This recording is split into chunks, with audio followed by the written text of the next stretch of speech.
Bonjour à tous, je m'appelle Corentin Pango, je suis chef de clinique à l'hôpital Lyon-Sud dans le service du professeur Fessy et je suis un ancien interne marseillais, un élève du professeur Olivier. Donc je vais vous partager mes connaissances sur les tips and tricks des ménisectomies. Donc en gros, comment faire quand on commence ce genre de chirurgie et quand on est interne et que c'est le début. Alors, en introduction, comme je vous l'ai dit, c'est votre chirurgie. C'est une chirurgie qui, même si on pense qu'elle est très simple, est en fait difficile et souvent, ça dure 45 minutes. Alors, quand on voit des opérateurs entraînés, on se dit, c'est très facile, ils mettent 5-10 minutes et donc moi, je vais pouvoir faire exactement pareil et ça va très bien se passer. En fait, ça demande pas mal d'expérience et pour se repérer correctement dans le genou et réaliser le geste qu'on veut réaliser, il y a pas mal de choses à connaître. Et moi, ce que je vais vous présenter, c'est ces trucs et astuces pour faciliter les gestes, en tout cas dans le début de votre pratique. Alors, je vous ai remis en introduction Save the meniscus. Je pense que maintenant, tout le monde a déjà entendu cette phrase. C'est le consensus de l'ESCA qui a mis en évidence qu'il était important de garder un maximum de capital méniscal. Et actuellement, on essaye de réparer un maximum les lésions méniscales ou de ne pas traiter chirurgicalement, de traiter médicalement. Dans certains cas, ça ne va pas suffire et il y a encore quelques indications de ménisectomie. Alors voilà les indications restantes, donc la green light pour faire une ménisectomie. Dans les lésions traumatiques, il va y avoir les languettes méniscales, donc des languettes qu'on ne peut pas réparer, et les échecs de réparation. Par exemple, un patient qui a eu une anse de saut avec une tentative de réparation et une récidive de l'anse de saut, il va y avoir une indication de ménisectomie. Pour les lésions dégénératives, donc c'est ce que vous retrouvez dans le consensus de l'ESCA, l'échec du traitement médical et l'absence d'arthrose sous-jacente sont une indication de ménisectomie, en sachant que la ménisectomie augmente considérablement le risque d'arthrose, en particulier sur le ménisque externe, et que ça va être préjudiciable à moyen terme pour le patient. Alors, la première chose, c'est planifier. Alors, cette phrase, If you fail to plan, you plan to fail, elle est de Benjamin Franklin, reprise par le professeur Parat à l'Effort à Vienne. Ça permet de se souvenir qu'avant toute chirurgie, mais que ce soit les ménisques ou autre chirurgie, il faut savoir où on va et qu'est-ce qu'on va faire. Pour les ménisques, ce qui permet de planifier, c'est l'IRM. Donc là, on a une belle IRM avec une anse de saut du ménisque interne qui est luxé dans l'échancrure. Il faut savoir quel type de lésion on va avoir, à quel endroit du genou, et ça va nous permettre de décider quel type de geste chirurgical on va faire, et dans le cadre des ménisectomies, comment on va positionner les voies d'abord et quel matériel on va utiliser. En ce qui concerne l'installation, on va voir qu'il y a deux types d'installations principales. Le plus important, c'est l'installation qui vous plaît. Donc l'installation que vous connaissez, celle avec laquelle vous avez appris, c'est celle qu'il va falloir privilégier. Il va falloir que le genou soit libre, donc que vous puissiez le mobiliser, on va voir, dans différentes positions pour pouvoir accéder aux différents segments du genou. Et idéalement, pouvoir opérer seul. Il faut pouvoir se débrouiller, faire sans aide opératoire une ménisectomie simplex, parce que c'est le geste le plus simple sous arthroscopie. Donc ça, c'est une installation assez classique. L'appui que vous voyez là, c'est ce qu'on appelle l'arthrostress. Donc le patient est installé jambes pendantes au bord de la table. L'intérêt, c'est qu'on peut mobiliser librement en flexion, extension le genou et on peut donner des contraintes en valgus et en varus qui sont très importantes, plus importantes que dans d'autres installations. Pour installer en position de cabote ou en rotation, ça va être un petit peu plus compliqué. L'autre installation, alors c'est celle qu'on privilégie dans le service à Marseille, c'est une cale latérale, garrot en racine de cuisse et une barre à genoux, donc une cale distale. Et le genou est fixé à 90 degrés et ça va permettre de le mobiliser pendant la chirurgie, en particulier de mettre du valgus grâce à la cale latérale et de faire varier les différentes positions pour pouvoir opérer les différents segments du genou. Alors ça, c'est le premier type. Le premier type, c'est le marchepied. Quand on opère dans cette position-là, il va falloir caler le pied sur la cuisse de l'opérateur. C'est une position qui peut être assez inconfortable, surtout quand on passe 45 minutes à opérer un ménisque. Alors, ce marchepied, en général, c'est un truc qui est planqué chez les anesthésistes. Si vous cherchez bien, vous allez le trouver. Moi, je vous conseille de vous mettre ça pas loin et ça augmente grandement le confort de l'opérateur et puis surtout l'endurance pendant l'intervention, qui plus est quand au départ, c'est un petit peu long. Ça, comme on l'a dit, ça va vous permettre de faire varier le niveau de flexion et d'adapter en fonction de où vous voulez aller avec votre scope.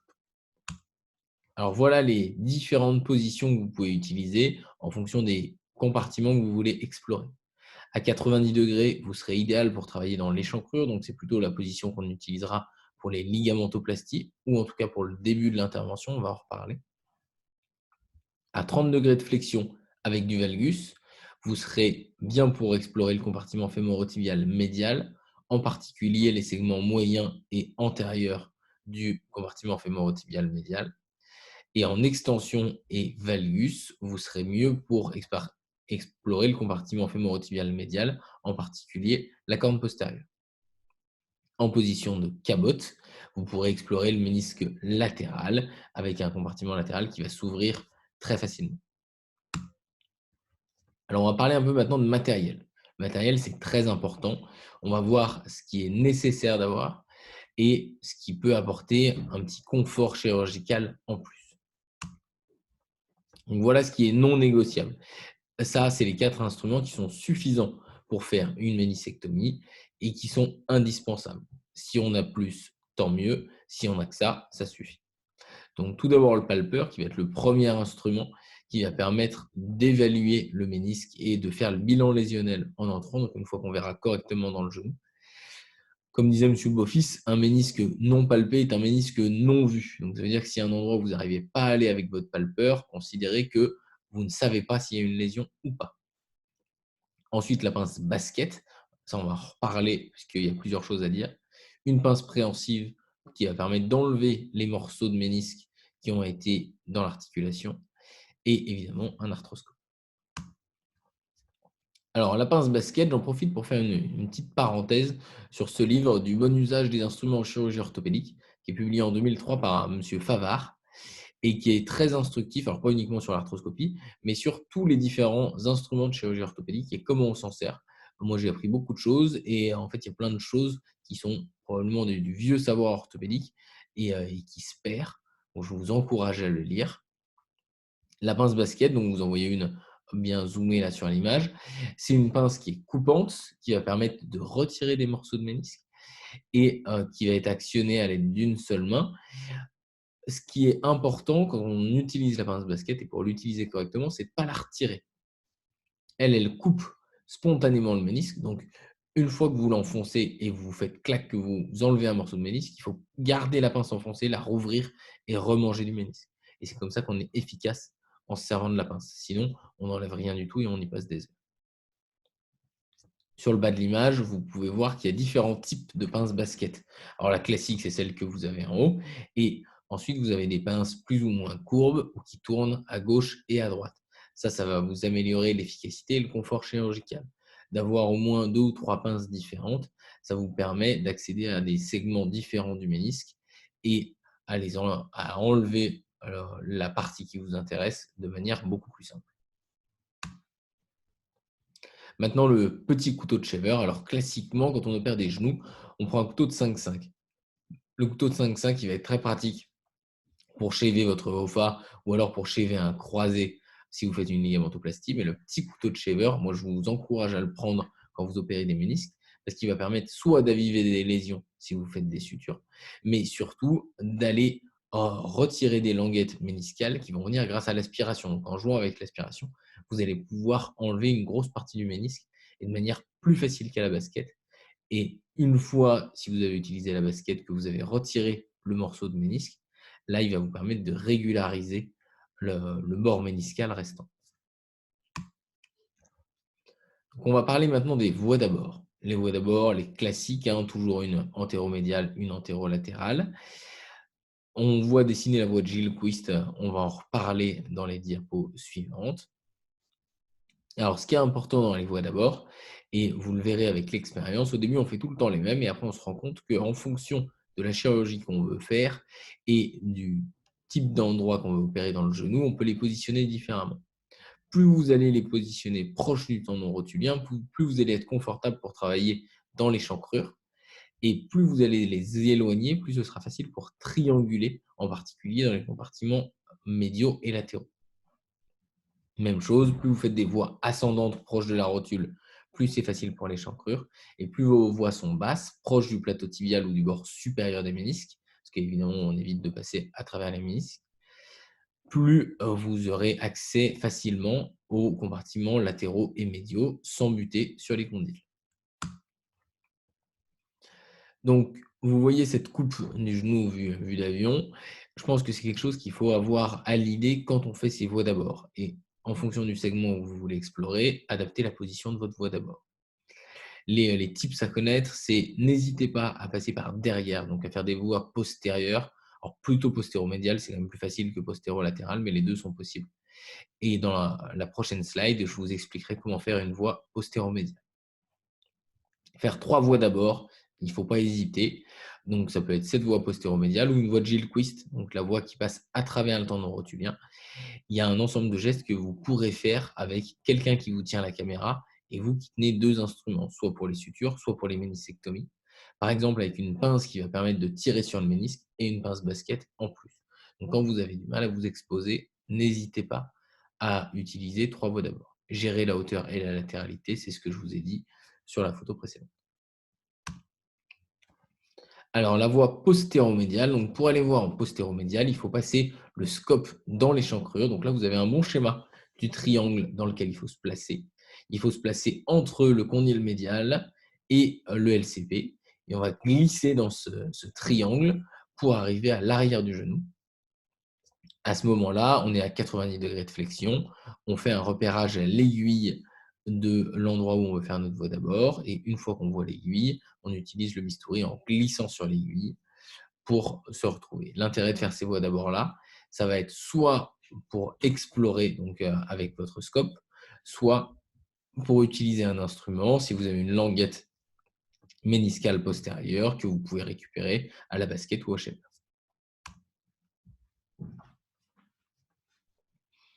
Maintenant, les voix d'abord, donc une chose en plus, c'est penser à faire une voix instrumentale horizontale. Alors ça, c'est un petit tips, c'est que quand vous allez vouloir voir les ménisques, plus vous avez de degrés de mobilité dans le plan horizontal, plus c'est facile. Si vous avez une voix verticale, vous êtes plus limité. En faisant une voix instrumentale horizontale, vous gagnez quelques degrés de mobilité en plus. Pensez à inverser les voix. Donc, s'il y a des segments que vous n'arrivez pas à atteindre avec vos voix habituelles, on a habituellement l'arthroscope en latéral, et bien passer l'arthroscope en médial et la voix instrumentale en latéral, ça va vous ouvrir de nouveaux horizons. Toujours dans l'exposition, donc vous avez compris, hein, l'important c'est de bien voir le pie crusting. Donc je pense que la plupart d'entre vous ont déjà entendu ce terme au moins une fois au bloc. Le pie crusting, c'est la section partielle du LLI. Donc on prend un petit trocard rose et on va venir gratter le LLI, donc plutôt au ras du tibia, hein, donc bien en dessous de l'interligne articulaire, en médial évidemment.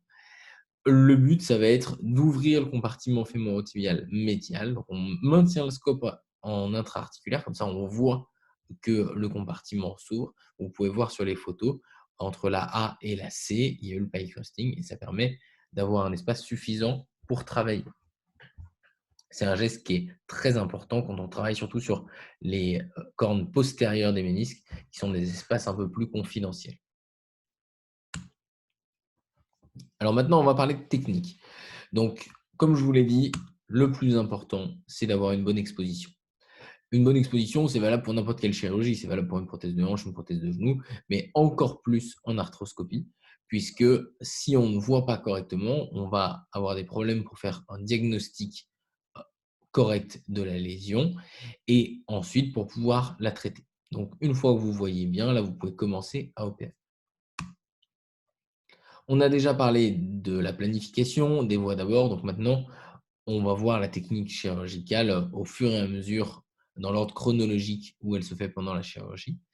Une fois que vous rentrez dans le genou, donc classiquement, on se retrouve dans du OFA, perdu dans le genou. Le premier truc que moi j'aurais à vous dire, c'est penser à shaver du OFA. Classiquement, on dit que ça fait des douleurs antérieures s'il y en a plus assez. Le respecter, c'est très bien, mais au début, c'est pas toujours évident. Il faut se créer une chambre de travail. Une fois qu'on a un espace de travail confortable et qu'on se repère bien, là, on peut commencer à travailler. Il y a un truc un peu plus classe que de shaver du OFA pendant 10 minutes, c'est de couper le ligament suspenseur du OFA. Alors, ce ligament suspenseur, c'est en fait une plica infrapatellaire qui relie le OFA à l'échancrure intercondylienne. Donc, quand vous rentrez, vous voyez l'échancrure intercondylienne, si vous coupez avec un petit coup de shaver cette plica, il va y avoir le genou qui va se gonfler naturellement et le OFA va avancer vers vous et ça va vous créer un espace de travail. C'est plus élégant et ça va beaucoup plus vite. Ensuite, donc en paire opératoire, le repérage va être important. Donc réussir à savoir où on est et à avoir le scope et l'instrument dans le même champ de vision. Souvenez-vous que vous avez un scope à 30 degrés. Donc le scope, il ne regarde pas tout droit. C'est quelque chose qu'on peut avoir tendance à oublier au début quand on opère. Et un autre tips pour se retrouver quand on a du mal, c'est toucher le scope avec son palpeur ou avec son instrument, puisque ça, c'est assez facile en triangulant. Même si on ne se voit pas, on arrive à se sentir. Et une fois qu'on se sent, on fait glisser l'instrument sur le scope et on le retrouve dans le champ de vision. En ce qui concerne le ménisque latéral, donc le ménisque latéral, comme je vous ai dit, l'exposition est assez facile. On se met en position de cabotte. On a un espace qui va s'ouvrir assez naturellement. Le seul piège, c'est le hiatus du poplité. Vous savez qu'il y a le tendon du poplité qui est juste derrière et c'est un ménisque qui est particulièrement mobile.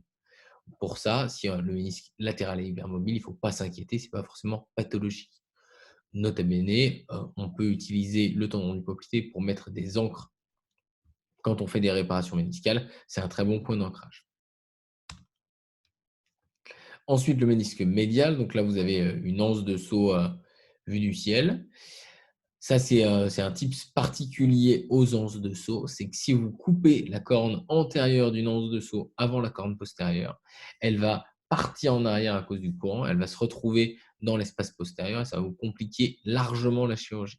Vous allez devoir faire une voie d'abord postérieure que vous ne savez pas forcément faire pour aller récupérer ce morceau et donc ça dure beaucoup plus longtemps.